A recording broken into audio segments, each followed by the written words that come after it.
Hey, what's going on, Los Angeles? What is up, and welcome to the Rams Skinny here on the LA Football Network, live on the My Dear 1090 ESPN Radio. Thank you, as always, for making us a part of your day, whether it's a commute in the car, whether you're watching at home on our Rams LAFB YouTube page, or you perused over to LAFBnetwork.com to check us out there, or you're on any of the podcast platforms, Apple, Spotify, Google Play, any of those.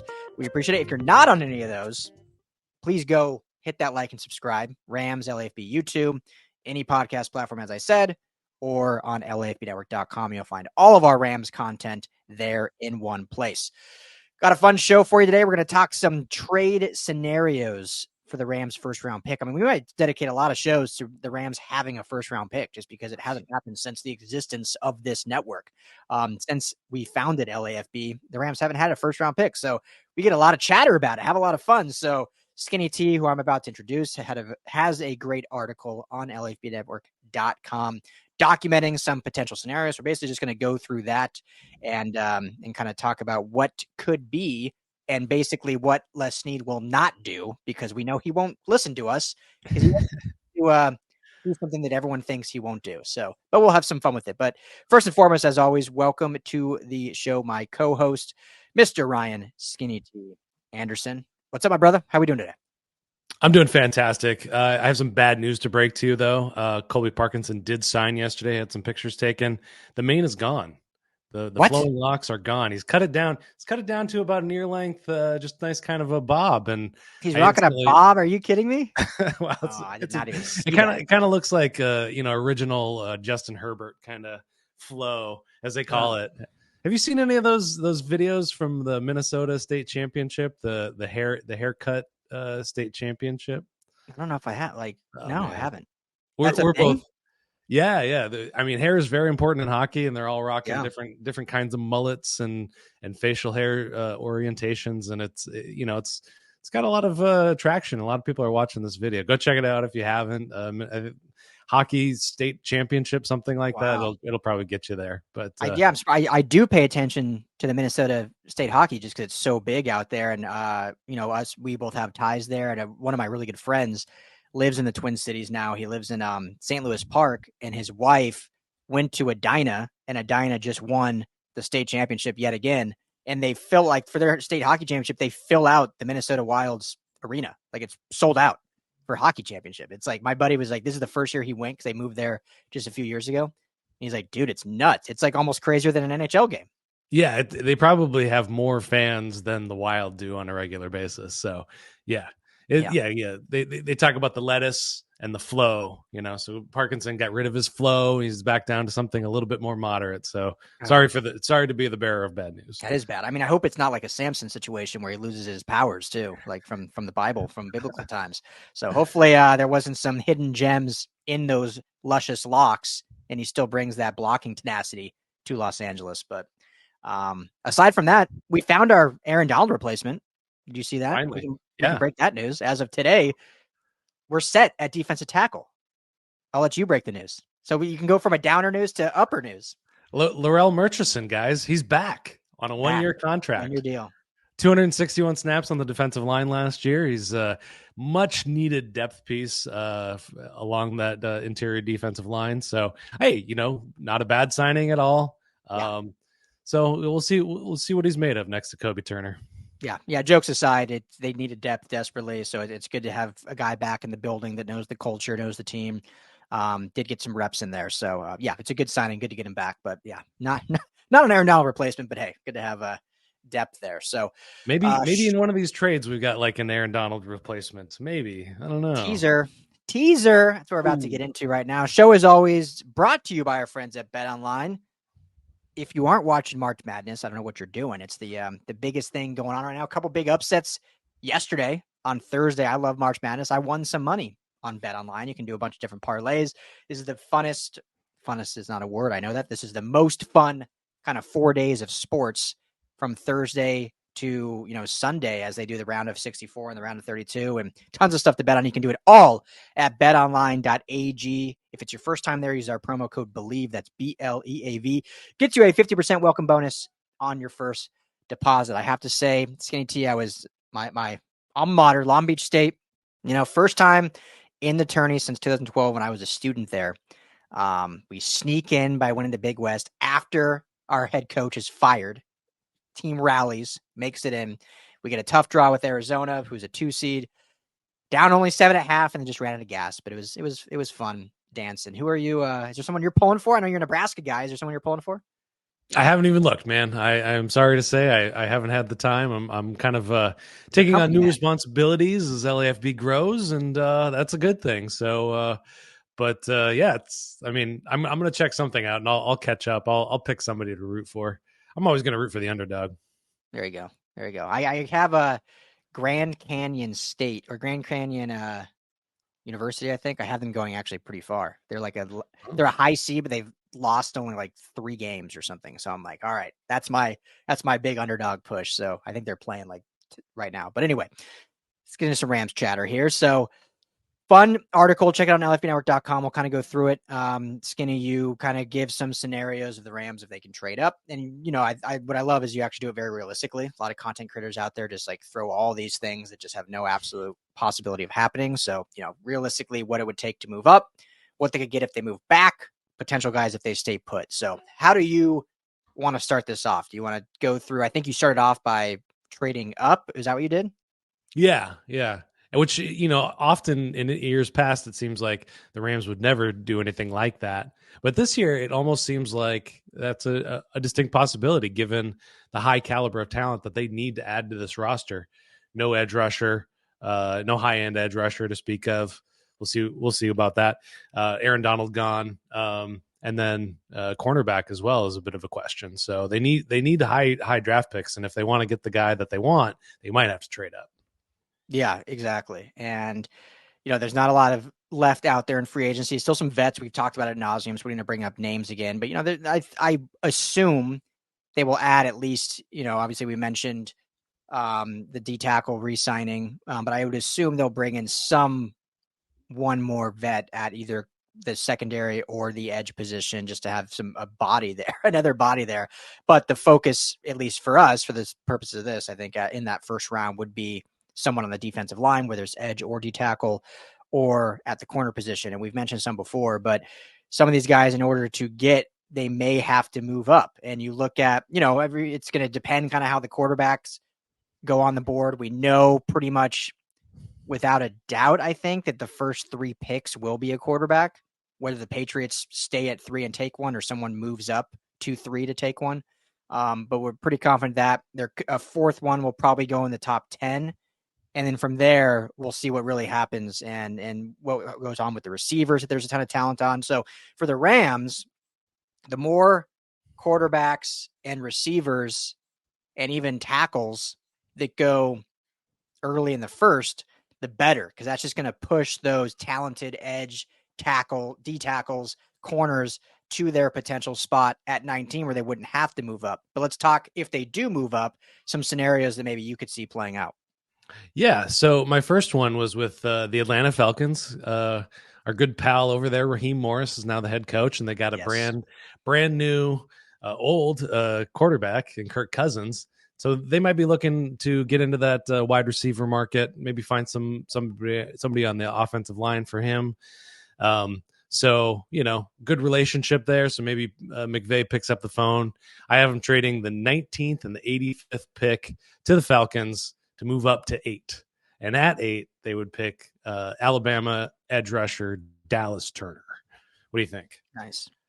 Yeah, I mean, if they can get up to, and I know you did a bunch of research, so it wasn't just throwing it out there, but if they can get up to 8 by just giving up 19 and then a mid-round pick this year, I mean, I think that's a home run. It'll be interesting to see what other offers come in for Atlanta at an 8, because obviously teams like Minnesota have been rumored to be wanting to move up. They may even move up to 4 or 5 with the Chargers because they're in desperate need of a quarterback.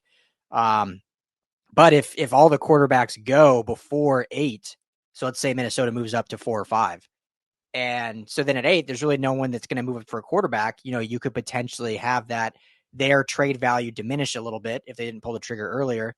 And so you could potentially move up for that. And I think if you can, to me, because of how many picks the Rams have, I think it's a home run. A guy like Dallas Turner obviously comes from a great program, a lot of talent. A guy that can come in and be a starter right off the bat if need be. And then it guarantees you kind of get a guy that can come in and do some work. So I like Dallas Turner a lot. I think that could be a good one. Excellent. So the other one I have for trading up is with the Indianapolis Colts. So they would trade their pick. The Rams would move up 4 places to ensure that they get a guy like Terrion Arnold or Cooper DeJean, both cornerbacks. Terrion Arnold is big and physical, and a guy that I would love to see in the defensive backfield for the Rams. Cooper DeJean, on the other hand, can play anywhere. He can get up in the box. He can play safety. He can move out to cornerback, and we know the Rams love that versatility. Also a big dude, a big hitter as well, playing a lot of safety. So I like that guy a lot. So they swap picks, and the Rams toss in their compensatory 99th pick in the 3rd round to sweeten the deal a little bit. So for the Colts, they just move back a couple of places, and they end up picking one of the other cornerbacks that's left over. Plus, they get to add on a little sweetness in the 3rd round. Yeah, this one I think is much more likely, not in the sense of can happen, but in the sense of like the Rams would be willing to. And I think moving up those 4 spots, you mentioned obviously Terrion Arnold and others, but I think it basically, in my opinion, guarantees them to get Arnold, to get DeJean, to get Latu at edge, or Byron Murphy, the D tackle out of Texas, which I think is probably the top D tackle or one of the top D tackles in the draft. And so at 19, you still probably have a good shot of getting one of those guys, I think. But if you move up to 15, I think you guarantee any of the 4. Things can go crazy, obviously, but most mock drafts I've done, you have Latu going in that 15 to 20 range. You have Cooper DeJean going in that 16 to 25 range. You have Terrion Arnold kind of can go top 10 or fall back in the 20s. And same with the D tackle, Murphy. I think he's kind of all over the place as well. But I think if you're in that 15 spot, you could almost guarantee you can get all 4 of them. Plus, it allows you to wait and see how the board falls. If you move up to 8, you're moving quick, right? Like you're either there's someone you absolutely love that you don't want to miss on, but you got to make the decision pretty quick and early on. Whereas 15, it allows the Rams to see kind of the board continue to fall out, and they can say, all right, these are the 4 guys we want. Let's move up 4 spots to ensure we get them. But they're not like jumping up to 8 early and maybe reaching a little bit. So this is a scenario I really like if they're sticking with a defensive guy at that spot in the first. Yeah, it gives them a lot of choices at that spot. Like you're saying, you can add to the defensive line there. You can pick up maybe the second best edge rusher in the class. If you want to go for a Jared Verse, that he's kind of falling in that range. You got your pick of cornerback. You got your pick of edge. Like we've always been joking, Les Snead doesn't care what we want, what any fans want. He might go offensive tackle. He might find a replacement for Alaric Jackson there. I don't know. Yeah. But, just the last 2 years, right? Or I guess you can go back 3 years. Everyone, 3 years ago was like, okay, they need an offensive line. They need this. What do? Tutu Atwell with their first pick. And then last year, I think the big need was probably edge or cornerback, kind of like it is this year, or some juice maybe on offense. And they make a very good pick, but they go and get Steve Avila, who I don't think anyone at the time was like, that was a huge need right then at getting a guard or center. Yeah. Obviously it paid off, but so we know Snead is not going to take the just the need, what everyone thinks is. The less need. The less need, yes. The lesser need, I guess. Yeah. So those are kind of my two thoughts about just trading up in the draft. And kind of my next scenario is the Rams' usual MO, which is trading back and just accumulating picks, which I actually think is a little less likely this year, just because they do need that high end talent. Mm-hmm. But a couple of scenarios there. Cowboys trade 24 and 87 so that they can move up to 19. The Dallas Cowboys made no splash moves in free agency. They re-signed their long snapper, I heard, so good for them on that. But they lost a really key piece of their offensive line, and they want to move up and ensure that they get one of the good guys kind of at 19. So that's one idea. And then Cleveland Browns haven't had a first round pick in the last few years. They want to jump up and find, maybe one of those receivers or land another offensive tackle for themselves. So they trade 54, 85, and 156 for 19 and 196. Nice. Any thoughts Nice. on moving up like that? Yeah, I agree with you. I think this is the year where, at least in the first, I could certainly see it in later rounds, but in the first, I feel like it's less likely to trade back just because, when you have a guy like Aaron Donald, you're afforded to accumulate picks and develop because he is that good. He masks a lot of other positional needs, but now they don't have that. They need a top end talent, I think, at every level.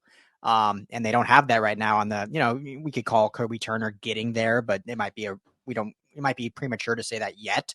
You have it in Ernest Jones. And then I guess we can call it Cameron Curl right now on the back end as your kind of premier guy. But they don't really have that on the D line. And so I think you need a first rounder to get that. But trading back to 24, I think is, it's only a few picks back. Again, if the board is falling in favor where they're like, hey, we have 5 or 6 guys we still love, then absolutely trade back and get more picks. And I think that's the way, most teams play it is they look at, is there one guy, if we miss on, we're going to really lose sleep at night. If that's not the case, then it's, hey, we're good with any of these 5, then yeah, absolutely move it back and load those picks up. So I think it's less likely this year, but if the board falls and everything goes crazy on offense, absolutely. And maybe we'll see one of these big defensive guys. I mean, again, Latu now is, a lot of people are saying, could fall to the end of the first round. So, I mean, you can get Latu at 24. I still think, to me, that's like, maybe it's biased for being LA, but that's still one of my top picks is Latu. Now, I think Murphy has definitely risen for me because of no more Aaron Donald, and you need that premier D tackle. And Murphy brings a lot of great upside at that D tackle position. But for me, I still think Latu is like my top choice. And if you can get him at 24 and get another pick, or even, what was the Browns pick again? Sorry, you said, but it's a fun one. It's what did I put it at? They move, all the way back. Yeah, out of the first round completely. 54, 85, and 156. So, I just doubt seeing. I don't see it happening. I think they'll probably use it. Just as we've said, if they stand with 19, I think Latu's a fantastic pick there. I don't think Murphy is going to last. I don't think he's going to last to 19. It seems like he keeps moving up more and more as the process goes on, right? And Latu's like dropping more and more for whatever reason. So again, these are analyst mock drafts. I don't know if that's the case for actual like teams, but it seems to be the case. Who knows? So last scenario is they trade number 19 to go get a veteran star to fill one of those needs. That's very Les Snead like. So let's hear this.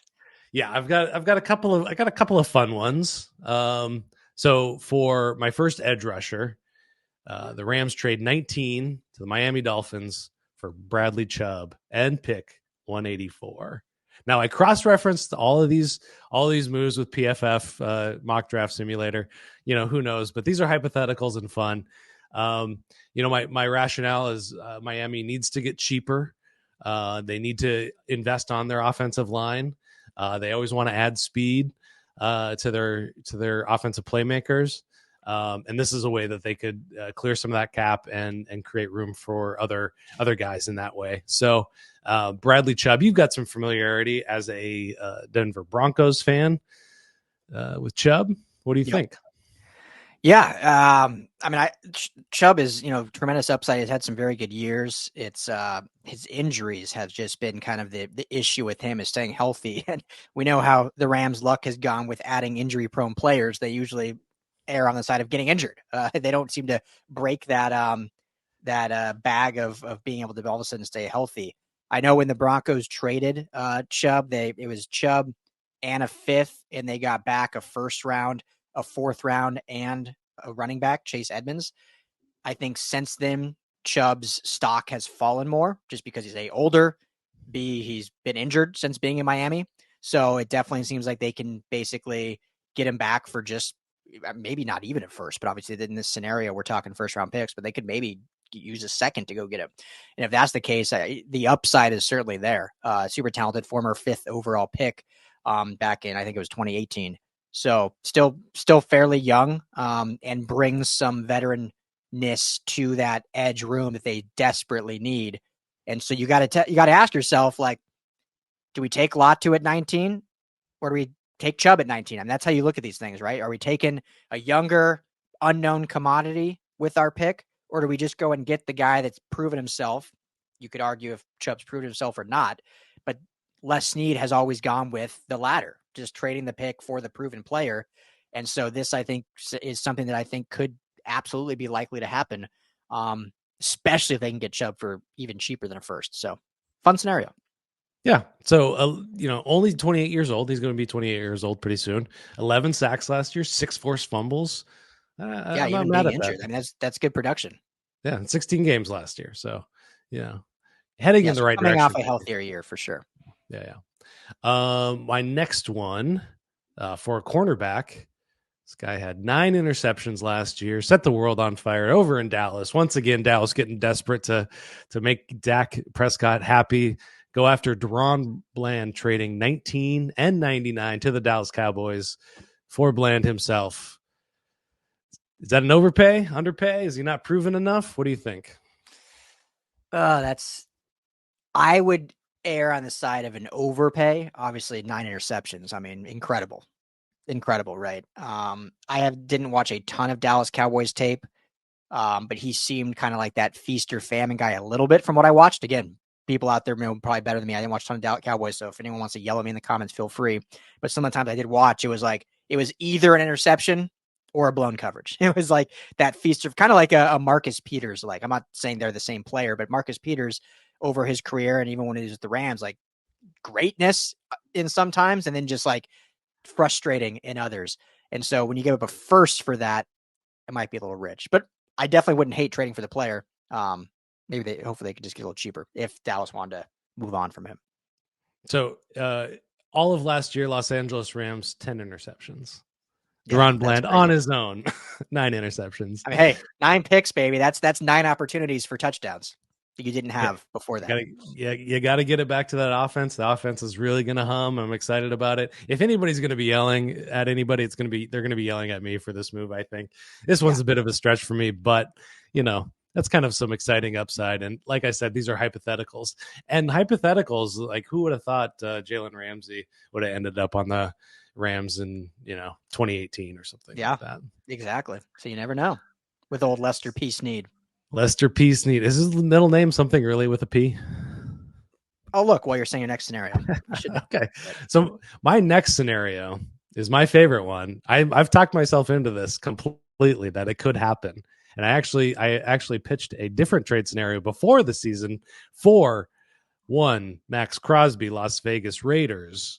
Woo. In this scenario, the Rams are going all out, trading the house, pick 19, 99, and 2025's first round pick to land the man himself, Max Crosby. Wow. So first of all, I'll just say I don't know where Lester P. Snead came from because his actual name is Samuel Lester Snead. So Les is his middle name. So I have no idea where the peak. I've heard it before. I don't know if I just seen it on Twitter or what, but it's whatever. P's a great middle initial. Yeah, I mean, it sounds like a Civil War hero or something. Lester P. Snead, like some monument somewhere. So Max, I mean, this is obviously the home run, kitchen sink type trade. Crosby, what is he, 26 or so? I know he's 3 years left on his contract with the Raiders. About to turn 27. About to turn 27. So he's under this year.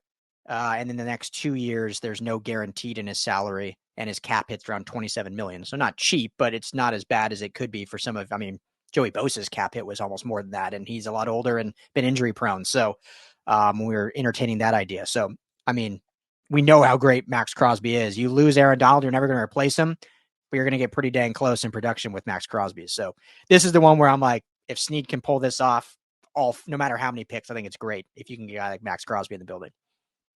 Yeah, I don't have any really solid evidence that the Rams have, or the Raiders have any interest in doing something like this. Probably But not. their team has been decimated. They have really nobody.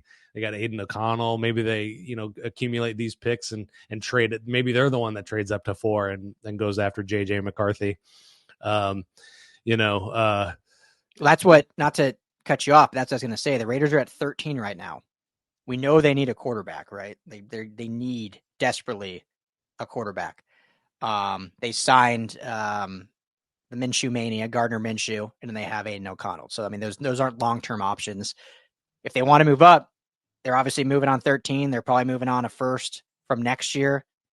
Or if they can come with ammo and be like, oh, we'll give you 13 and 19 from this year because the old Rams snuck in and got Max Crosby. I mean, there's ways you could actually make it work where it's enticing for the Raiders to be like, we're losing a generational player in Crosby, but we can have our potentially quarterback for the next 15 years if we make this move. So it's not as far-fetched as maybe it seems on the surface. Yeah, there are worlds that this could happen, and we're talking about losing Aaron Donald. You add a guy that's just 27 years old. You got another 5 to 8 years with this guy in some version of peak performance. He hasn't been hurt really at all. He's played 17 games the last 3 seasons, 16 the year before that. So, super durable. He's played a ton of snaps as well. Yeah. Which we don't want him to play that many. We want him to stick around and be healthy. But he's really been put through the ringer. And like I said, the Raiders have to add a lot of talent to that roster to get to like even a 500 team, much less a winning playoff team. So I don't know. I like it for the Rams. It could work for the Raiders. So I'm in on it. I'm kind of all in on this one. Yeah. I mean, and it's the only other reason why it's feasible to think about. And he's the face of the Raiders. They obviously love him. Like he came out and said, like, if you don't bring back Antonio Pierce, trade me. And I'm not saying they necessarily listened to him because of that, but they obviously brought Pierce back. Like, so it'd be very hard in that standpoint. But when you think about it from an organizational standpoint, and that they're new brass in there, Tom Telesco in there, when Tom Telesco is very unlikely to make big trades because he never did with the Chargers. So that's where the big holdup would be. But you got to think like, okay, we have this super talented pass rusher who's, you said, what, 26, turning 27? Yep. If we don't go get a quarterback now, we're basically going to waste the next 3 years of his career / contract. Like we have him under contract for 3 years. Do we think Gardner Minshew brings us to the promised land? Because as great as an edge rusher is, you're not winning a Super Bowl without at least a decent quarterback. And Gardner Minshew, is a decent quarterback in terms of a good backup that can win you some games, but he's not leading you to a Super Bowl. So from an organizational standpoint, you say we might as well trade him where we can get the most value now so we can build around a quarterback for the future. So that's my sales pitch to the Raiders to be like, let's make this deal happen. Let's make it happen. Yeah. Love it, hate it, any of these moves, let us know. These are hypotheticals. I hope nobody takes me too terribly seriously or takes it personally that we're trading away picks at all. But you got to explore these situations, as we know. Les is open to it. We just posted another article today from our writer Vincent that they're taking calls. They're taking calls. No, wait, that was the Chargers. I'm sure the Rams are too. Yeah, they certainly are. I mean, this could potentially be the last chance for an F them picks mentality in the McVay era, because we know McVay's time is, he's on borrowed time at this point. Like it's not going to be coaching forever. So this may be the last opportunity for an F them picks all in situation. As much as we want to see them take a someone in the first round, I feel much better about them not taking someone in the first round if you have Max Crosby. Now, if it's Chubb or Bland, I don't feel great about it. I don't absolutely hate it, but in that scenario, I think I'd rather just stick and hold with the pick. But if it's Crosby, I'm all in. Go get it. Go make it happen, Les. Yeah, there's East need. There is a window that we're looking at right now, right? Where McVay's talked about retirement. Stafford's at the end of his career. Cup is somewhere around there. We've already discovered what happens with Aaron Donald in this window. So there is a window, and it's not going to be open forever. So this is like you're saying, this is the last time to take a big swing. Yeah, we want these guys to be, as Aaron Donald said, full, but full with another Super Bowl ring on their way out. So let's make that happen. But that'll do it for us. All the time we got. Thanks everyone for hanging out. Also going to mention our friends at Underdog Fantasy. Head to underdogfantasy.com. Use our promo code Rams LAFB. Get a $100 match deposit on your first deposit. So let us know what you guys think. If you want the Rams to stand put, trade up, trade back. Or trade for that big superstar. So let us know your thoughts in the comments, and we appreciate you as always for the support. Everyone have a great weekend. This is the Rams Skinny. For Ryan Skinny T. Anderson, I'm Ryan Dyward. Everyone stay well, stay blessed. We'll talk to you all beginning of next week.